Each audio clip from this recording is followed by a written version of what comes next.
नमस्कार साथियों, जय हिंद जय भारत। कैसे हो? उम्मीद करती हूँ बढ़िया होंगे।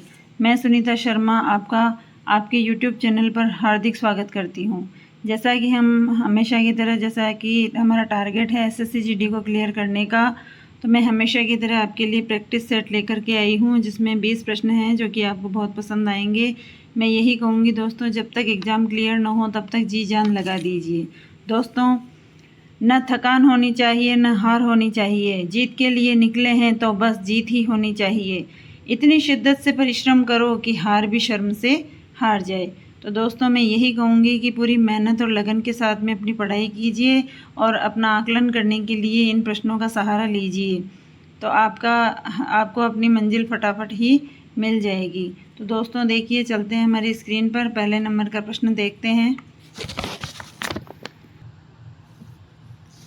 तो दोस्तों, पहले नंबर का प्रश्न देखिए हमारा, भारत में किस राज्य की उच्चतर साक्षरता दर है? तो भारत में किस राज्य की सबसे ऊंची साक्षरता दर बतानी है। तो पहला ऑप्शन है तमिलनाडु, दूसरा है केरल, तीसरा है मिजोरम और चौथा है त्रिपुरा। तो हमारा यहाँ पर आंसर हो जाएगा दोस्तों ऑप्शन नंबर ब, केरल। केरल की जो साक्षरता दर है वह भारत में सबसे उच्चतर है, सबसे ऊंची साक्षरता दर है। 2 नंबर प्रश्न है दोस्तों हमारा, बिहू किस राज्य का परंपरागत नृत्य है? बिहू, तो पहला ऑप्शन है असम, दूसरा है बिहार, तीसरा है पंजाब और चौथा है केरल। तो बिहू नृत्य पूछा गया है, तो दोस्तों यहाँ पर हमारा ऑप्शन नंबर ए हो जाएगा असम। बिहू जो है असम का परंपरागत नृत्य है। 3 नंबर प्रश्न देखिए हमारा, प्रश्न नंबर 3 देखिए हमारा, भारत में आने वाले प्रथम ईसाई धर्म प्रचारक कौन थे? तो भारत में आने वाले प्रथम ईसाई धर्म प्रचारक थे दोस्तों, पहला ऑप्शन है सेंट फ्रांसिस, दूसरा है सेंट थॉमस, तीसरा है सेंट पीटर और चौथा है सेंट ल्यूक। तो हमारा सही आंसर हो जाएगा दोस्तों यहाँ पर ऑप्शन नंबर ब, सेंट थॉमस जो है वह भारत आने वाले प्रथम ईसाई धर्म प्रचारक थे। तो ये देखिए, ईसा मसीह के 12 प्रमुख शिष्यों में से एक थे ये सेंट थॉमस। तो 4 नंबर प्रश्न देखिए दोस्तों हमारा, 4 नंबर प्रश्न देखिए दोस्तों, रघुवंशम नामक पुस्तक किसने लिखी? रघुवंशम नामक पुस्तक किसने लिखी? ऑप्शन नंबर ए है सूरदास, दूसरा है तुलसीदास, तीसरा है कालिदास और चौथा है कबीरदास। तो हमारा सही आंसर हो जाएगा यहाँ पर दोस्तों ऑप्शन नंबर स, कालिदास। रघुवंशम नामक जो पुस्तक है वह कालिदास का एक संस्कृत महाकाव्य है। संस्कृत है, इसकी भाषा कौन सी है? संस्कृत है। तो संस्कृत के अंदर ये लिखा गया है और इसके अंदर जो राम के पूर्वज थे, दिलीप, रघु, दशरथ, राम, कुश, अतिथि इत्यादि का वर्णन इसमें किया गया है। तो प्रश्न नंबर 5 देखिए यहाँ पर, 5 नंबर प्रश्न देखिए दोस्तों, किस शहर को अरब सागर की रानी कहा जाता है? अरब सागर की रानी यानी अरब सागर के किनारे स्थित है, इस वजह से इसे अरब सागर की रानी भी कहा जाता है।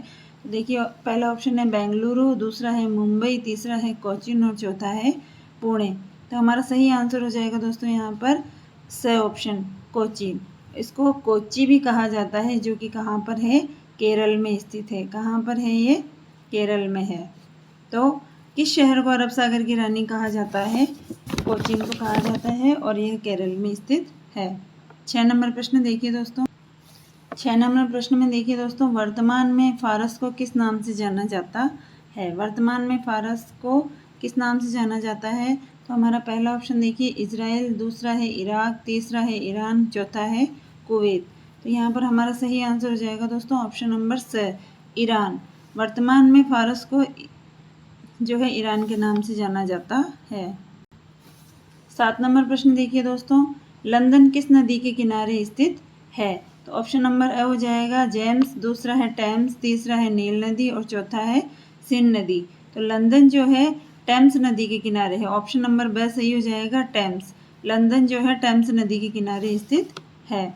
8 नंबर प्रश्न देखिए दोस्तों, 8 नंबर प्रश्न में भारतीय सशस्त्र सेनाओं के सर्वोच्च कमांडर कौन होते हैं? यानी सर्वोच्च जो सेनापति होता है सशस्त्र सेनाओं का, तो तीनों सेनाओं का जो है एक ही सेनापति होता है, सर्वोच्च कमांडर होता है वो। तो इनमें से ए नंबर ऑप्शन है भारत के राष्ट्रपति, ब में भारत के उपराष्ट्रपति, स में भारत के प्रधानमंत्री और 4 नंबर है भारत के रक्षा मंत्री। तो इसमें सही आंसर हो जाएगा दोस्तों ए नंबर ऑप्शन, भारत के राष्ट्रपति जो है भारतीय सशस्त्र सेनाओं के सर्वोच्च कमांडर है। 9 नंबर प्रश्न देखिए दोस्तों। 9 नंबर प्रश्न है, अंतरिक्ष में जाने वाले प्रथम भारतीय का नाम बताइए। प्रथम भारतीय नागरिक जो कि अंतरिक्ष में जाने वाले थे। तो ए नंबर ऑप्शन है नरेश शर्मा, दूसरे हैं राकेश शर्मा, तीसरे हैं रवि शर्मा, चौथे हैं राहुल शर्मा। तो हमारा सही आंसर हो जाएगा यहाँ पर दोस्तों राकेश शर्मा। राकेश शर्मा अंतरिक्ष में जाने वाले प्रथम भारतीय हैं। 10 नंबर प्रश्न देखिए। 10 नंबर प्रश्न है दोस्तों, नक्शे का प्रयोग क्या खोजने में किया जाता है।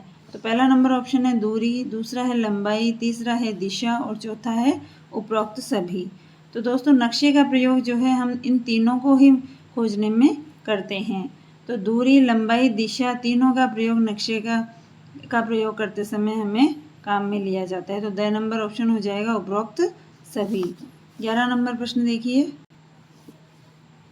11 नंबर प्रश्न देखिए दोस्तों, श्री वेंकटेश्वर स्वामी वन्य जीव अभयारण्य कहाँ पर स्थित है। पहला ऑप्शन है कर्नाटक, दूसरा है उड़ीसा, तीसरा है आंध्र प्रदेश, चौथा है केरल। तो यहाँ पर सही आंसर हो जाएगा स नंबर ऑप्शन आंध्र प्रदेश। श्री वेंकटेश्वर स्वामी वन्य जीव अभयारण्य आंध्र प्रदेश में स्थित है।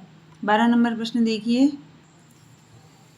12 नंबर प्रश्न है, भारतीय योजना आयोग का गठन कब हुआ था। ऑप्शन नंबर है 1948, दूसरा है 1949, तीसरा है 1950 और चौथा है 1951। तो सही आंसर हो जाएगा दोस्तों यहाँ पर 1950, यानी 15 मार्च 1950 को भारतीय योजना आयोग का गठन हुआ था। लेकिन दोस्तों 2015 में इस योजना आयोग की जगह जो है नीति आयोग को बना दिया गया। ये क्या होता है, सीधे भारत के प्रधानमंत्री को रिपोर्ट करता है और स्वतंत्रता के बाद भारत में योजना बनाने का एक औपचारिक मॉडल बनाया गया था जिसे योजना आयोग का नाम दिया गया था, जिसे 2015 में नीति आयोग में बदल दिया गया था। तो जब योजना आयोग बना था, जब इसके जो पहले अध्यक्ष थे वो थे जवाहरलाल नेहरू। तो आगे देखिए 13 नंबर प्रश्न देखिए हमारा। 13 नंबर प्रश्न है दोस्तों, हुमायूं का मकबरा कहाँ स्थित है। ए नंबर ऑप्शन है आगरा, दूसरा है दिल्ली, तीसरा है लाहौर, चौथा है इलाहाबाद। तो हुमायूं का मकबरा जो है दिल्ली में स्थित है और ये जो हुमायूं का जो मकबरा है इसको कब्र भी कहा जाता है और इसको बनाने वाले जो थे वो मिर्ज़ा गियास बेग थे। 14 नंबर ऑप्शन देखिए। 14 नंबर प्रश्न है, भारत के गृह मंत्री का नाम क्या है। पहला ऑप्शन है श्री राजनाथ सिंह, दूसरा है नितिन गडकरी, चौथा है अमित शाह और तीसरा है अमित शाह और चौथा है नरेंद्र मोदी। तो यहाँ पर सही आंसर हो जाएगा दोस्तों ऑप्शन नंबर से अमित शाह। श्री अमित शाह जो है भारत के गृह मंत्री हैं वर्तमान में। 15 नंबर प्रश्न देखिए दोस्तों।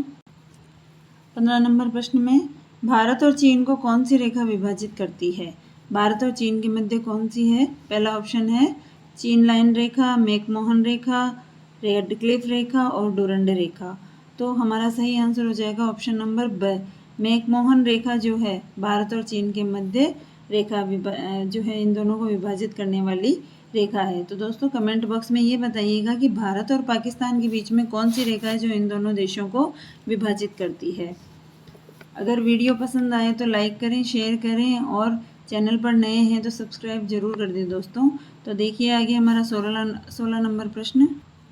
16 नंबर प्रश्न दोस्तों, विश्व का सबसे गहरा महासागर कौन सा है। सबसे गहरा महासागर पूछा गया है। तो ए नंबर ऑप्शन है हिंद महासागर, ब है प्रशांत महासागर, स है अटलांटिक महासागर और द है आर्कटिक महासागर।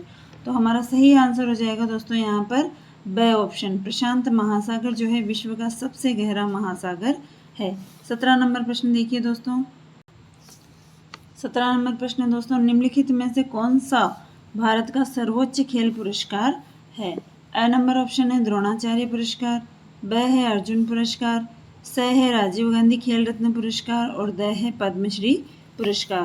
तो यहाँ पर सही आंसर हो जाएगा ऑप्शन नंबर स, राजीव गांधी खेल रत्न पुरस्कार।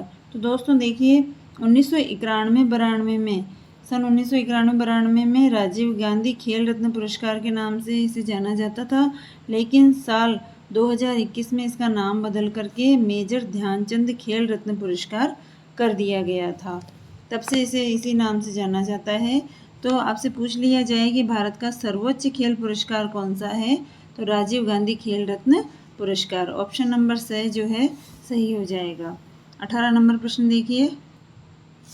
18 नंबर प्रश्न दोस्तों, मेजर ध्यानचंद राष्ट्रीय स्टेडियम कहाँ पर स्थित है? मेजर ध्यानचंद राष्ट्रीय स्टेडियम कहाँ पर है दोस्तों? तो देखिए, पहला ऑप्शन है लखनऊ, दूसरा है दिल्ली, तीसरा है जयपुर और चौथा है जोधपुर। तो ऑप्शन नंबर यहाँ पर ब सही हो जाएगा, दिल्ली।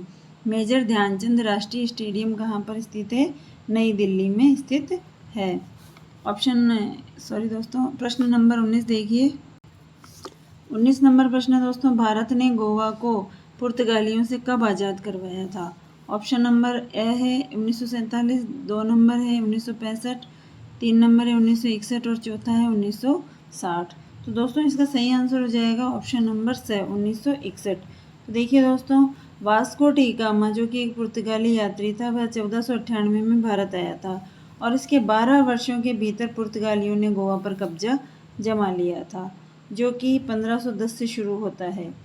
पुर्तगाली शासन गोवा के लोगों को 451 सालों तक झेलना पड़ा। 1961 में 19 दिसंबर को उन्हें आज़ादी मिली, यानी कि भारत के आज़ाद होने के करीब 14.5 साल बाद में भारत ने गोवा को पुर्तगालियों से पूरी तरह से आज़ाद करवा लिया था। तो हमारा 20 नंबर क्वेश्चन देखते हैं। हमारा आज का अंतिम और 20 नंबर प्रश्न देखिए दोस्तों, पेरिस किस नदी के किनारे स्थित है?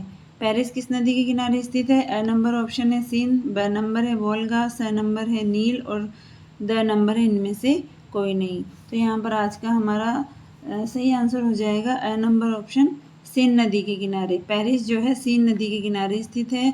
तो दोस्तों ये थे हमारे 20 क्वेश्चन, बढ़िया बढ़िया प्रश्न बना करके लाए हैं। आशा करती हूँ मैं आपको बहुत पसंद आएंगे। अगर पसंद आए तो लाइक करें, शेयर करें, कमेंट्स करके ज़रूर बताएं कैसा लगा वीडियो। और अगर चैनल पर नए हैं तो सब्सक्राइब करना ना भूलें दोस्तों। जय हिंद, जय भारत। नेक्स्ट टाइम आपके लिए ऐसा ही वीडियो लेकर के फिर हाजिर होंगे। तब तक के लिए जय हिंद, जय भारत दोस्तों।